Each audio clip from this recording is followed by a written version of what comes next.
여러분, 시편 16편 말씀입니다. 우리 시편을 보는 가운데 중요한 것은 시편 가운데 어떤 표제어를 우리가 먼저 살펴보는 게 중요하죠. 시편 16편의 표제어는 다윗의 믹담시라고 되어 있습니다. 이 믹담이라는 어떤 의미에 대해서 세네 가지 정도의 해석을 하고 있습니다. 전부 어떻게 보면 이 16편의 내용과 비교해 보면 다 일리가 있고 다 연결이 되는 뜻을 가지고 있는데, 그 중에 한 가지 뜻을 말씀드리면 바로 믹담이 황금이라고 하는 뜻을 가지고 있습니다. 그러니까 다윗이 지은 시, 다윗이 지은 노래인데 그 시의 어떤 내용이나 이것을 봤을 때에는 황금처럼 그 귀한 가치를 가지고 있다라고 고백하고 있습니다. 그래서 그 다윗의 고백 속으로 한번 우리가 들어가 보겠습니다. 우리 1절 말씀 읽어보죠. 하나님이여 나를 지켜주소서. 내가 주께 피하나이다. 아멘. 예, 내가 주께 피하나이다. 지금 다윗은 뭔가 급한 상황에 닥쳤습니다. 무엇에 쫓기거나 어려움을 당한 상황입니다. 10절 말씀을 우리가 보면 아마도 스올에 쫓기는, 어떤 스올에 버려질 것 같고 멸망당할 것 같은 고도의 어떤 역경에 처한 상황인 것 같습니다. 그런 상황에 다윗은 주께 피하고 주의 도우심을 주께서 지켜주시기를 요청하고 있습니다. 마치 그런 것 같아요. 어린 자녀, 어린 손주들을 또 우리가 함께 길을 가다 보면 개를 데리고 산책하는 분들을 만나게 되면 개가 한번 짖거나 하면은 깜짝 놀라서 어린 아이가 부모나 보호자 뒤에 숨습니다. 보호자에게, 아빠에게, 엄마에게 달려갑니다. 아빠의 안으로 들어갑니다. 그것처럼 다윗은 지금 하나님께 피하고 아빠 그렇게 외치면서 이렇게 빼꼼히 그 뒤에 숨어가지고 바라보는 것처럼 다윗은 하나님의 안으로 들어가서 하나님 뒤에 숨어서 그분의 지켜주심을 간구합니다. 여러분, 그래서 이 지켜주다라고 하는 이 원어의 뜻에 보면은 울타리라는 뜻을 가지고 있습니다. 울타리를 우리가 어디에 치는지 잘 알고 있습니다. 밭을, 어떤 산등성의 밭이나 어떤 곡식 이런 것들과 농사를 지을 때 그 들짐승들이, 산짐승들이 그렇게 행하지 못하도록 울타리를 치거나, 또 양떼나 어떤 그 목동 일을 하시는 분들은 그 양이나 소를 지키기 위해서 울타리를 치고 있습니다. 외부의 위협으로부터 방어하기 위해서죠. 그래서 그 울타리 안에 있으면 온전한 보호를 누릴 수 있듯이 하나님께 피하여서 하나님 안으로 들어가서 다윗은 다윗 자신을 지켜 주시기를 간구하고 있습니다. 그래서 다윗은 특별히 목동이었죠. 목동이었기 때문에 이 울타리가 가지고 있는 그 이미지를 누구보다도 잘 알고 있었어요. 당시 이 울타리라고 하는 것은, 양떼를 지키는 울타리는 그냥 나무를 쌓아놓는 그런 정도의 울타리가 아니었습니다. 가시, 덩굴, 가시로 된 이런 것들을 모아서 울타리를 쳤기 때문에 산짐승, 들짐승, 어떤 맹수들이 올 수 없었어요. 왔다가 찔리는 거죠. 그리고 다시 도망가는. 그래서 다윗은 가시 울타리 안에 있는 양떼가 생명을 보호받듯이 가시 울타리와도 같은 견고한 하나님으로 달려갑니다. 하나님의 뒤로 숨습니다. 알다시피 우리가 위협적인 상황에서는 이것저것 생각할 겨를이 없습니다. 위협이 오는 순간에 말 그대로 피할 곳이 뭔가 있다라고 하면 반사적으로 그곳에 달려가서 숨습니다. 위급할 때 어떤 생각, 어떤 판단을 할 수 없는 거죠. 다윗이 하나님, 지금 내가 이렇게 위급한데 하나님께 가면 도와주실 거죠? 하나님 도와주실 거죠? 하고 그 응답을 기다렸다가 간 게 아니라 상황이 딱 오니까 달려가서 숨는 거예요. 그래서 이 다윗이 하나님께 피하였다라는 말은 완료 시제로 되어 있어요. 이미 피한 거예요. 위급한 상황이 왔을 때 피했고, 피한 상황에서 하나님의 안전하게 지켜주시기를 간구한 겁니다. 그래서 다윗은 늘 언제나 하나님의 보호가 가장 안전한 피난처라는 것을 어떤 생각적으로 의도적으로 안 게 아니라 몸소 늘 경험했고 반자동적으로 그렇게 하나님의 보호 가운데 달려갔던 것이죠. 여러분, 우리도 다윗처럼 죽을 것 같은 상황, 마치 지옥이 이것보다도 더 낫겠다라고 하는 어떤 그런 상황에 처한 때가 있었습니다. 있을 것입니다. 지금도 그런 역경 가운데 있는 성도님들이 있을지 모르겠습니다. 육체의 건강이 약하다거나 질병이 발견되어서 낙심이 되었거나 때로는 사업이나 일이 잘 풀리지 않아서 괴로워하고 학생들이나 청소년들은 성적, 진로의 문제 또 관계가 악화가 되어서 마음이 괴로울 때가 있습니다. 여러분, 그때 우리는 어디로 달려가고 있습니까? 다윗처럼 우리는 다 위급한 상황 가운데 달려가는 곳이 분명 있습니다. 어떤 사람은 술에, 어떤 사람은 다 잊어버리고 싶으니까 잠을 자고, 또 어떤 사람은 미친 듯이 운동을 하는 사람도 있고요. 또 어떤 사람은 가진 돈을 가지고 할 수 있는 모든 괴로움을 잊으려고 온갖 쾌락들을 쫓아서 찾아갑니다. 또 어떤 사람은 관계, 믿을 만한 친구, 부모님, 선생님, 멘토, 그리고 심지어 어떤 사람은 이 어디에서도 나를 지켜줄 게 없으니까 그럼 죽음만이 길이다라고 하면서 안타까운 선택을 하는 사람들도 있습니다. 여러분, 그래서 우리가 피하는 모든 이 피난처들은 든든할지 모르겠습니다. 어느 순간 일부분 잠시 잠깐은 든든할지 모르겠지만은 우리의 생명을 온전히 지켜줄 수 없습니다.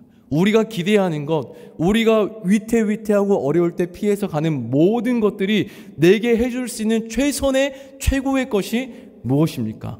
아무리 최고의 것이라고 할지라도 나와 365일 24시간 함께 해줄 수 없고 나의 모든 어려움들을 해결해 줄 수 없습니다. 나의 불안한 마음들, 나에게 찾아온 어떤 두려움이나 정신적인 괴로움들을 좀 풀어주고 상담을 통해서 어떤 마음을 잠시 잠깐이나 편안하게 해줄 수 있지만은 온전하게, 완전하게, 완벽하게 치유하고 회복할 수 있는 것은 세상의 것에서는 우리가 누릴 수 없습니다. 나에게 줄 수 있는 최고의 것은 이 땅에 있는 유한한 것이지 생명은 줄 수 없습니다. 참 생명은 예수 그리스도밖에 없습니다. 여러분, 그래서 다윗은 오로지 주님이었습니다. 정말 세상 말로 지독할 정도로 하나님만 구했습니다. 하나님을 사랑했습니다. 상황이 어떠하든 늘 하나님 앞에 살아가려고 한 사람이었습니다. 그래서 하나님 앞에 살아갈 뿐만 아니라 그 하나님의 이름을 너무나도 귀히 여겨서 하나님의 이름이 경멸을 당하고 또 경히 여김을 받는 것을 너무 싫어했습니다. 그래서 골리앗을 향해서도 그 의분이 올라왔고, 그리고 자신의 첫사랑이었던 미갈에게도 올라왔었고요. 또 하나님이 기름 부은 자를 내가 해할 수 없다라고 하면서 자기 자신에게도 하나님의 그 이름, 하나님의 그 위치, 하나님의 그 위엄을 해할 수 있는 모든 것들은 다윗이 하지 않았습니다. 오로지 하나님만을 드러나기를 바랬고 하나님만을 구했습니다. 그래서 하나님에 대한 것이라면 늘 다윗은 예스였죠. 하나님 말씀 앞에 노가 없었습니다. 그래서 왜 다윗은 이렇게 하나님을 따르고 위급한 상황에서 주님을 찾았을까요? 그건 다윗이 하나님을 주님으로, 아도나이로 모셨기 때문입니다. 그리고 그 주님 되신 하나님이 자신의 복 되어 주신다, 토브, 선한 분으로 선한 것으로 내게 주신다라는 것을 다윗이 알고 믿고 경험했기 때문에 하나님만 오로지 그렇게 구했던 겁니다. 2절 말씀입니다. 읽어보죠. 내가 여호와께 아뢰되 주는 나의 주님이시오니 주밖에 나의 복이 없다 하나이다. 아멘. 주밖에 나의 복이 없다. 여러분, 주밖에 나의 복이 없다라는 것은 주님만이 내가 원하는 모든 것이고 전부입니다. 주님만이 내게 필요한 복입니다 라고 하는 그 의미입니다. 하늘 위에 주님 밖에는 내가 사모하고 바라는 것이 다른 것이 없다. 내게 가장 좋은 것, 다른 것 없어도 딱 한 가지 내게 필요하고 있어야 될 분은 하나님뿐이라고 고백하는 겁니다. 누구는 돈을, 누구는 힘, 누구는 권력을 복으로 생각하는데 다윗에게 있어서 복은 하나님뿐이라는 거예요. 다윗이 물론 이것을 잠깐 잊었던 순간이 있지만은 그것들이 잘못되었다라는 것을 깨달았을 때에는 언제나 돌이켰습니다. 언제나 하나님 말씀으로, 하나님의 뜻으로 다시 돌이켰습니다. 여러분, 그렇기 때문에 참 대단한 고백입니다. 신앙의 연수가 길어질수록 더 우리가 물론 뜨거워져야 되는 게 맞지만은 인간의 어떤 익숙해지고 관성적인 습관으로 신앙생활, 기도, 예배, 말씀, 어떤 여러 사역들이 그렇게 우리가 변하게 되면 그 익숙해짐 때문에 밋밋해지고 감정의 뜨거움도 없고 또 사람이 또 덜어는 타락하게 되는 거죠. 어떤 내 사역의 이 열심과 믿음이 교만의 재료가 되기도 하고 다른 사람을 향하여서 어떤 좋지 않은 말을 내뱉는 재료가 되기도 합니다. 그런데 다윗은 늘 하나님 앞에 갈 때까지 그러지 않았습니다. 늘 변하지 않는 삶으로 갔다라는 거죠. 그렇기 때문에 이 다윗의 2절의 고백이 늘 정말로 대단한 고백입니다. 늘 하나님으로 만족하고 행복하면서 살아갔습니다. 여러분, 그래서 우리 역시 하나님으로부터 오는 행복과 만족과 좋음으로 충만해지길 소망합니다. 신앙의 연수가 자라나고 많아질수록 자꾸만 내게 마이너스가 되는 게 아니라 경건의 모양은 1년, 2년, 3년, 5년, 10년 될수록 경건의 모양은 우리에게 있지만은 능력은 잃어버린 사람이 아니라 하나님께 칭찬받으려고 힘쓰는 게 아니라 사람에게 칭찬받고 눈에 띄려고 하는 그런 사람이 아니라 하나님을 의식하고 하나님을 바라보고 하나님이 우리의 복이다라고 하는 사실이 입에 발린 고백이 아니라 정말로 내 삶을 통해서 내 온 삶과 내 생각과 내 영혼을 지배하는 그 온전한 고백이 우리의 고백이 되기를 축복합니다. 그래서 이랬던 다윗이었기 때문에 다윗은 하나님을 의지하는 사람을 좋아했어요. 경건한 사람, 하나님을 찾고 의지하는 사람, 세상과 구별된 거룩한 사람들을 좋아하고 존귀하게 여겼다라고 3절에서 말씀해 주고 있습니다. 여러분, 어쩌면 우리도 그렇지 않나요?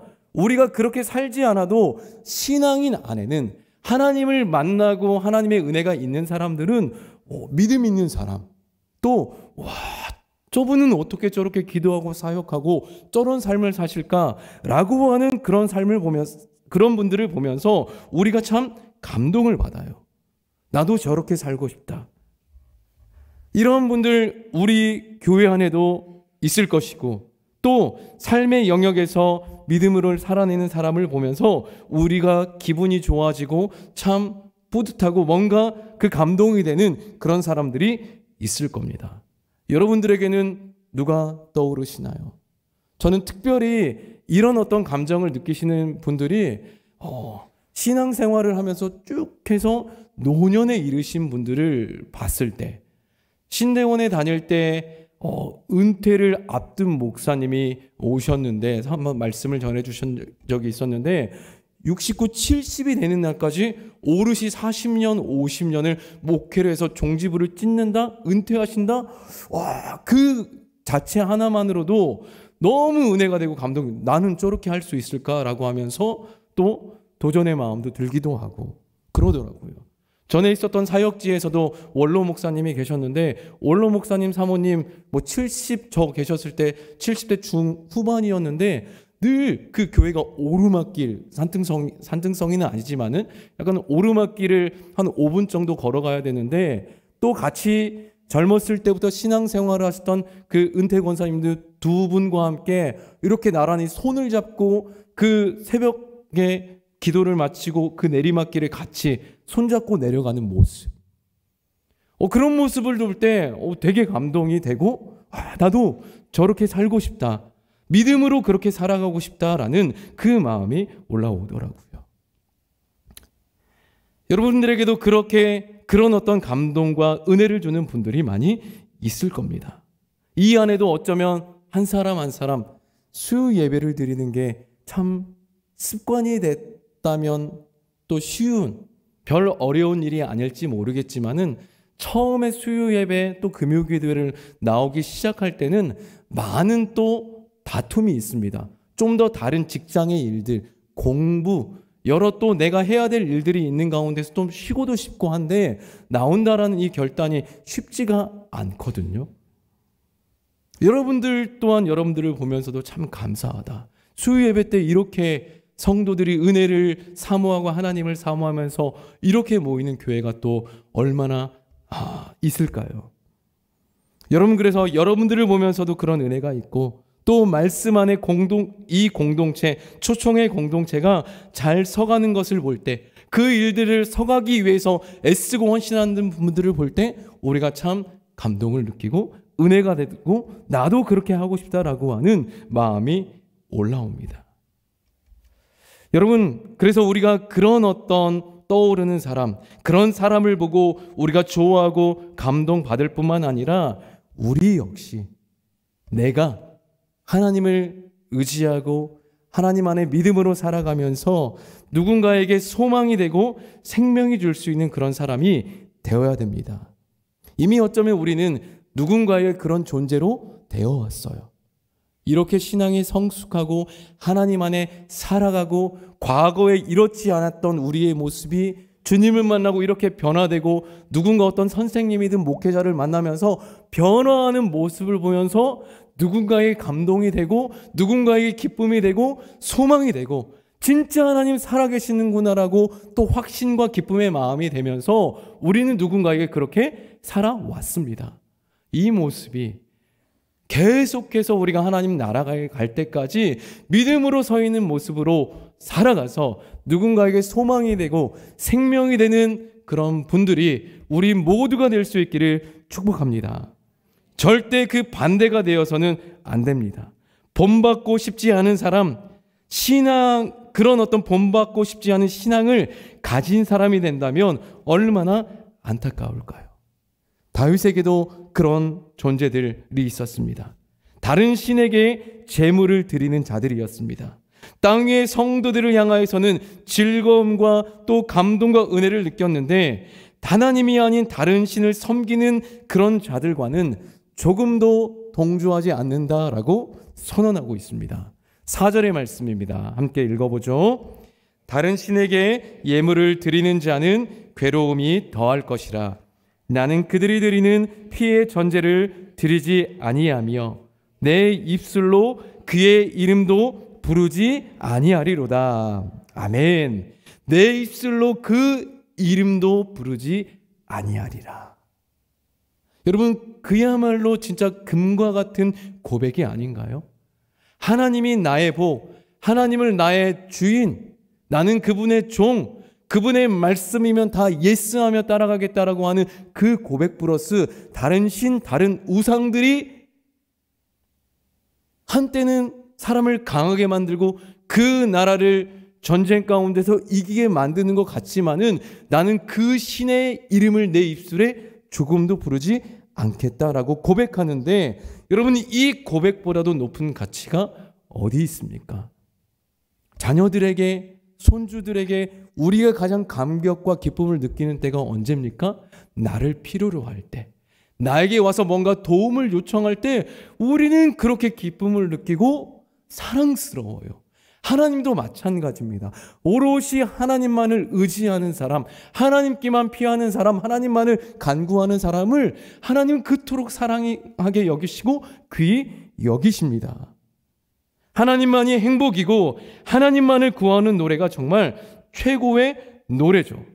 그래서 시편 16편이 믹담시이고 황금시입니다. 이 하나님께 나아가고 의지할 때 흔들리지 않는 믿음과 삶의 열쇠가 있음을 우리가 경험하게 됩니다. 그래서 늘 다윗은 이런 고백을 일생 가운데 하며 살아왔습니다.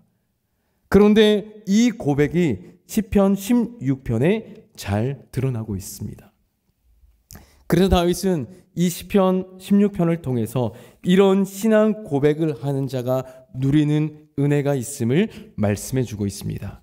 바로 하나님께서 우리의 산업이 되어주시고 우리의 소득이 되어주신다라고 하는 건데요. 우리 자막은 준비되지 않았는데 5절, 6절 말씀 우리 성경 보고요. 함께 읽어보겠습니다. 시작. 여호와는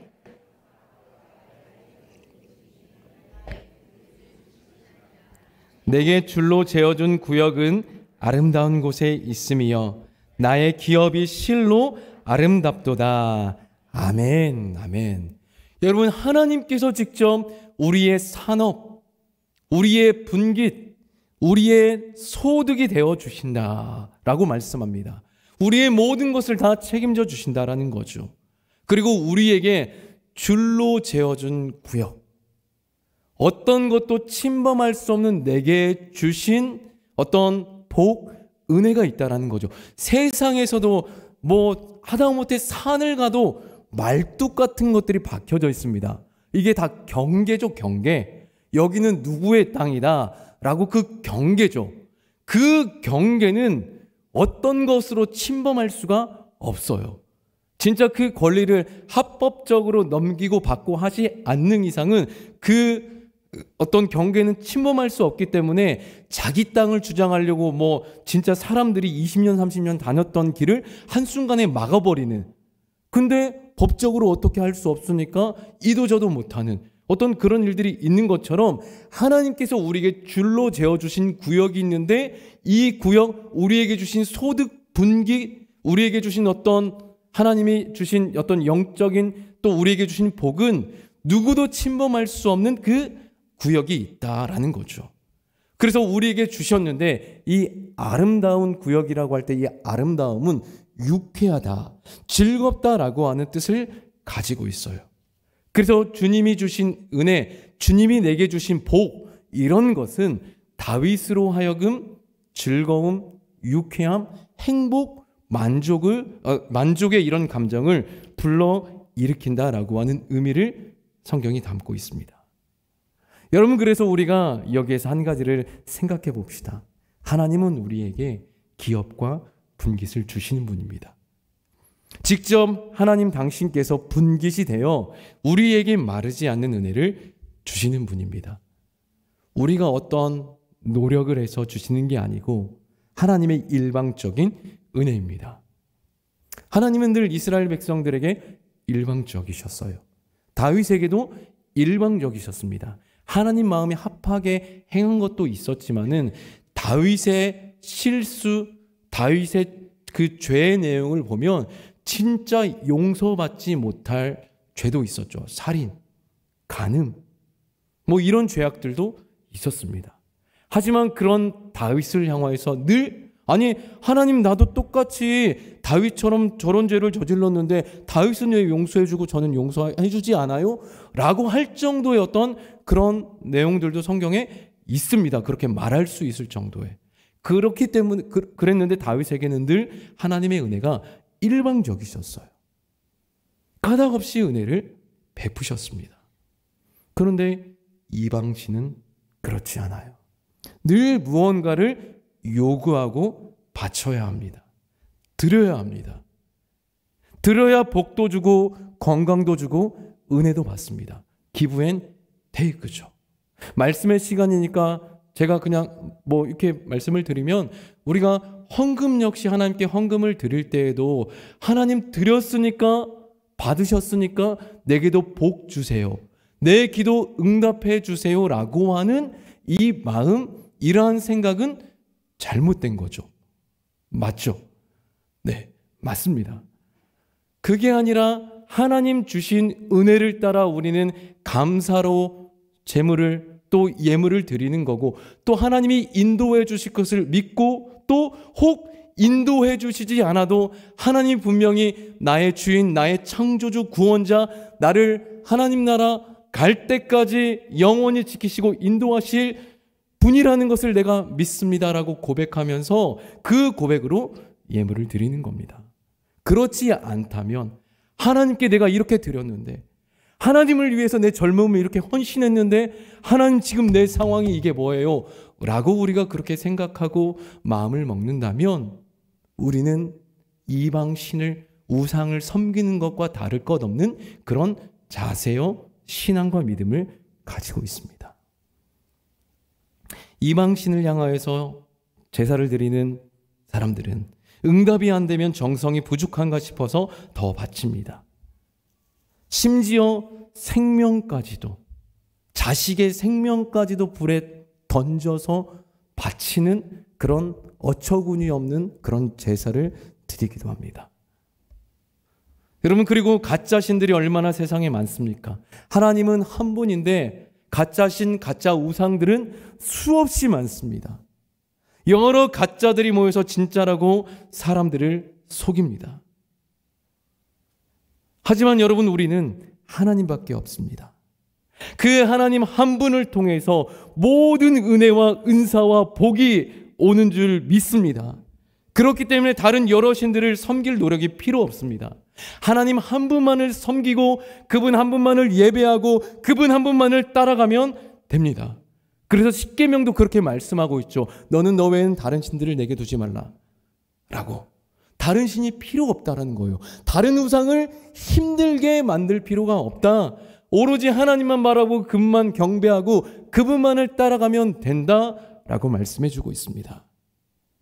그래서 다윗은 다른 신들, 다른 우상들은 거부하죠. 우상의 우자도 꺼내지 마. 여러분, 그럼 지금 그때나 지금이나 우리와 정서가 필요하죠. 참 미운 사람, 참 보기 싫은 어떤 게 있으면 고영주의 고자도 꺼내지 마. 진짜 짜증나니까. 뭔가 우리가 그렇게 말하는데 참 정서가 비슷한 것 같아요. 바울도 여러분 이렇게 말했던 적이 있거든요. 정말 진리의 말씀인데 사도행전에서 사람의 손으로 만든 것은 신이 아니다. 사람의 손으로 만든 것은 신이 아니다라고 그 아덴의 사람들을 향하여서 외쳤어요. 에베소 사람들을 향하여서. 그렇죠? 사람의 손으로 만든 게 신이라면 신을 만든 사람은 신이죠. 역시. 말이 안 되는 거죠. 듣고 보면 맞는 말인데 근데 이 말 하나에 에베소 사람들이 분개합니다. 왜 분노했습니까? 생업 때문에.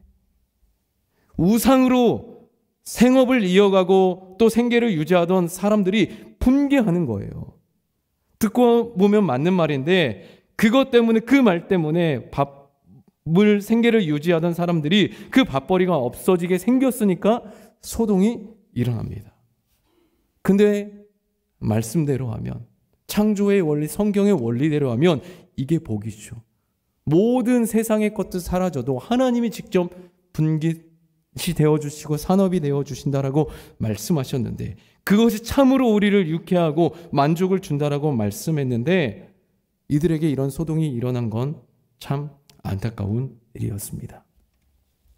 여러분, 혹시 하나님 앞에 주저하는 부분이 있습니까? 주저하고 계시는 부분이 있다면 무엇 때문에 주저하고 있습니까?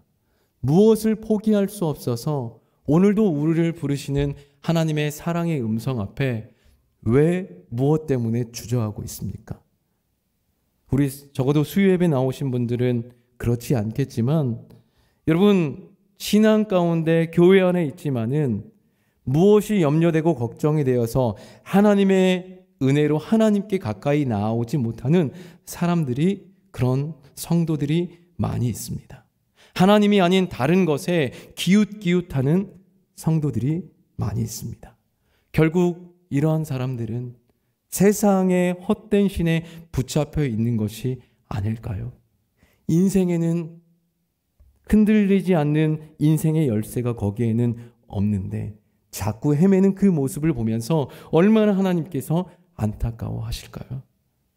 여러분, 특별히 우리 성도님들의 믿지 않는 자녀들, 손주들, 또 형제, 자매들이 있습니다. 마음으로 얼마나 또 하나님께 눈물로 기도하고 그렇게 우리가 나아갈까요? 근데 무엇보다도 하나님이 이 사실을 안타까워하고 또 모든 사람이 구원받기를 원하시는 하나님의 마음을 헤아려서 우리의 상한 마음을 상한 대로 놔두지 않고 하나님의 도우심을 구하면서 하나님 앞에 나와서 기도하고 간구합시다. 하나님 마음을 깨워주시옵소서. 모든 생각과 그 영혼을 깨워주셔서 정말로 흔들리지 않는 세상의 열쇠, 믿음의 열쇠인 주님을 발견케 하고 주께 나오게 하여 주시옵소서. 그래서 이렇게 하나님 앞에 나아갔던 다윗은 늘 자기가 옳았던 믿음의 삶으로 살지 않은 경우도 있었기 때문에 그런 다윗의 삶에 하나님께서는 때로는 훈계를 주시기도 하셨습니다. 넘어졌고 넘어질 뻔한 순간들이 여러 번 있었을 텐데 그때마다 하나님은 다윗에게 훈계하셨고 다윗은 그 훈계를 겸허히 받아들였습니다. 그래서 그 훈계를 듣고 영혼의 가책을 느끼고 돌이켰던 다윗은 하나님의 이 깨닫게 하심을 생각하면서 너무 기쁘고 감사한 거예요. 죄의 길, 어둠의 길 가운데 그대로 유기하고 방치하고 외면하지 않은 하나님을 내 영혼아 송축하라. 하나님을 송축하라 선포할지어다 라고 7절에서 선포하는 겁니다. 여러분, 우리에게도 하나님의 이 교훈을 주시고 훈계하시는 하나님의 역사와 말씀하심이 있기를 축복합니다. 여러분, 그럴 때 우리가 흔들리더라도 다시 돌아오죠. 흔들리더라도 다시 주께 돌아와서 하나님께 흔들리지 않는 그 하나님을 붙잡으면서 우리가 살아갈 수 있습니다. 8절 이하에서 다윗은 참으로 복이 되신 흔들리지 않은 인생의 열쇠 되신 하나님을 점점 강조하고 있습니다. 8절의 말씀 함께 읽어보겠습니다. 내가 여호와를 항상 내 앞에 모심이여 그가 나의 오른쪽에 계심으로 내가 흔들리지 아니하리로다. 아멘. 여호와를 항상 내 앞에 모셨다. 그가 나의 오른쪽에 계심으로 내가 흔들리지 않는다. 결국에는 다른 단어, 다른 문장으로 쓰였지만 같은 의미의 반복이죠. 하나님의 늘 곁에 계심을 강조하는 표현입니다. 물론 첫 번째 표현은 다윗이 또 의지적으로 또 하나님을 모셨다라는 거고, 두 번째 표현은 하나님이 내 오른편에 계신다라는 것은 그 다윗의 초청을 받은 하나님이 다윗에게 늘 곁에 함께 계셔서 다윗을 지켜주시고 적극적으로 다윗과 함께 하시고 붙드시겠다라는 그런 표현입니다. 여러분, 그래서 흔들리지 않는 인생, 흔들리지 않는 그 인생은 흔들리지 않는 것을 붙잡을 때 가능합니다. 놀이기구를 혹시 타본 적이 있으신지 모르겠습니다. 정말 무서운 놀이기구 롯데월드 가면 참 있는데 우리가 그것을 젊은 우리가 탈 수 있는 이유가 뭘까요? 네, 내가 메고 있는 안전벨트, 또 그렇게 360도로 회전하는 그 정말 그 무시무시한 공포를 주는 그 놀이기구를 탈 수 있는 것은 그렇게 도는 열차가 돌다가 밑으로 떨어지지 않는다 라고 하는 그 믿음, 그 확신이 있기 때문에 우리는 탈 수 있습니다. 여러분, 마찬가지로 우리의 인생이 흔들리지 않은 인생이 된다? 여러분, 이것은 어떻게 가능하냐? 수많은 인생들, 모든 인생들은 다 흔들리는데 흔들리지 않을 수 있는 비결은 흔들리지 않는 반석 대신 그 주님께 붙잡힌 바 될 때, 그분을 모실 때 우리의 인생이 흔들리지 않게 됩니다. 다른 방법은 없습니다. 여러분, 그래서 그 주님을 모시고 그 주님을 따라갈 때 9절, 이러므로 나의 마음이 기쁘고 나의 영도 즐거워하고 내 육체도 안전히 살리니. 그 주님을 모시고 따라갈 때 내게 주시는 기쁨, 즐거움, 육체의 영혼의 안전함이 있다라는 거죠. 그래서 이 은혜는 우리가 이 땅에서만 누리는 게 아닙니다. 주님을 모신 사람은 이 땅에서만 누리는 게 아니라 영원 가운데에서도 누리게 된다라고 성경은 말씀해 주고 있습니다. 베드로 사도가 이것을 방금 읽었던 9절의 말씀을 인쳐주고 있거든요. 사도행전 2장에서 성령의 충만함을 받은 무리들이 모인 다음에 성령의 충만함을 받은 다음에 사람들에게 모인 무리에게 외치죠. 베드로가 설교를 합니다. 그때 설교할 때 오늘 시편 16편의 내용을 인용하고 있거든요. 그 내용을 인용하면서 다윗이 시편 16편에서 말한 이 9절 이하의 내용의 고백이 영원한 죽음을 깨시고 부활할 예수님이라고 해석하고 있습니다. 사도행전 2장 29절에서 31절까지 읽어보겠습니다.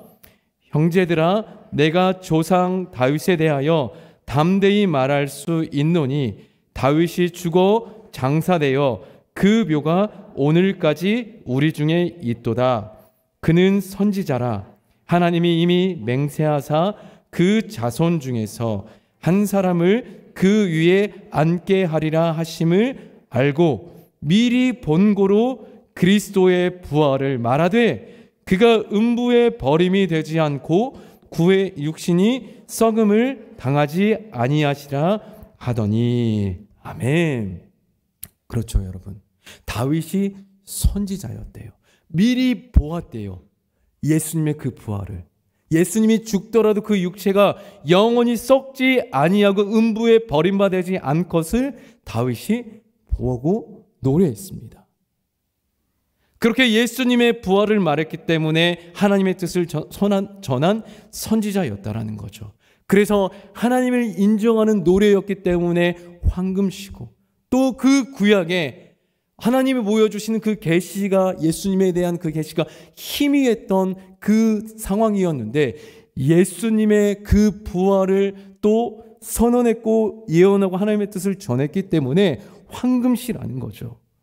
여러분, 그래서 결국 하나님을 모신 사람은 이 땅에서 흔들리지 않는 인생을 살 뿐만이 아니라 그 어떤 것도 흔들 수 없는 하나님의 나라에서 살게 되는 복과 은혜를 받게 됩니다.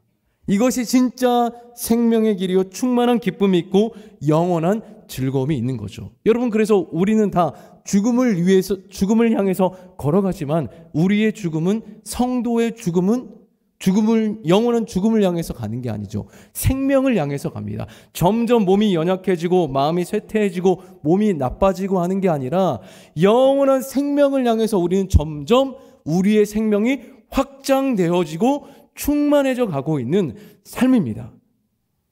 그렇기 때문에 진짜 하나님을 모신 사람, 예수 그리스도를 구주로 고백하는 사람은 그것이 진짜 생명의 길을 걸어가는 사람이요, 충만하고 영원한 기쁨을 향해서 걸어가는 인생길이 되는 것입니다. 말씀을 맺습니다. 여러분, 시인의 기도의 시작은 완전히 무너져 내리는 생명의 위협을 당할 것 같은 상황이었습니다. 그런데 마지막 11절을 보면, 또 시의 흐름을 보면 영원한 즐거움을 고백하며 끝내고 있습니다. 대체 다윗에게 무엇이 있었기에 그런 위협에서 즐거움을 노래하고 그렇게 노래할 수 있었던 건가요? 바로 항상 하나님을 모셨기 때문입니다. 울타리 안에서 육체의 생명을 지켜주셨듯이 주님을 모신 자는 정말 완벽한 하나님의 그 보호 아래서 영원한 죽음으로부터 영원히 보호받는 생명을 누리게 됩니다.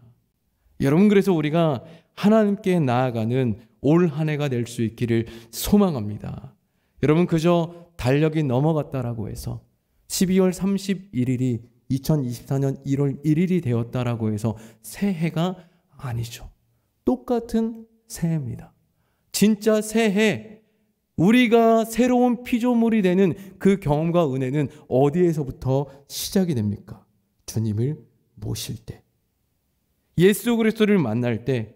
그래서 매일같이 세상에 흔들리고 넘어졌던 인생이 주님을 모시고 그분께 붙들릴 때 흔들리지 않게 되고, 그때 어제와 다른 새로운 해, 새로운 인생, 새로운 경험이 시작되게 되는 겁니다. 그래서 올 한 해 이런 진짜 새해를 맞이하는 주인공, 또 이런 은혜가 있는 초청교회가 되길 원합니다.